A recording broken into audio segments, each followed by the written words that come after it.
coffee mate dili ni sa imnon nga puro nga maulunlo kining coffee mate parang ni palami sa kape. Pananglita na kay kape, no? Oh, kay kape magkuha kag usa ka kutsarita ng kape.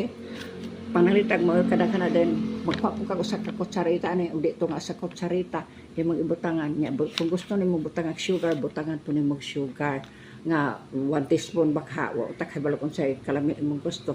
Mao na ay sakto pero dili na abot pasabot nga moinom kag ingon ini puro serged ni ani imong ibutang sa taasa na imong kutaw na imong dili na mao.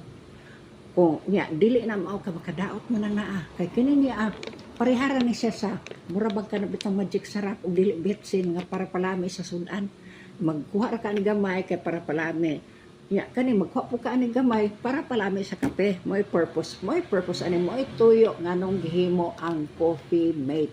Mo nang gingalang coffee mate. Mo nang ngalan sa ngalan ng daan mahibaw na nimo kung kasabot kag in English, kasabot man gyud mo in English ug dili mo kasabot na basabton ta mo nga pares gyud ni siya sa kape.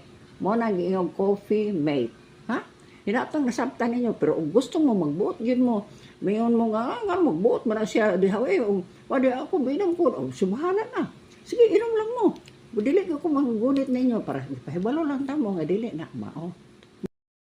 Akong gituyo ni himo ning video para mo makahibalo tungod kay daghan akong nadunggan katong nakaari diri sa balay nga nagkutaw siya ingon ini puro sila inaani kay ingon ani man dai puno ilang kutaw dito sa bukid.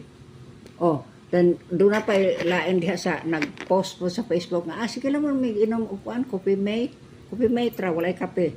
Mo nang napugos ko kuan kay para ba makahibalo mo. Pero narana ninyo mosunod mo na ako basta kay gipahibalo lang ta mo ug unsay sakto. Okay.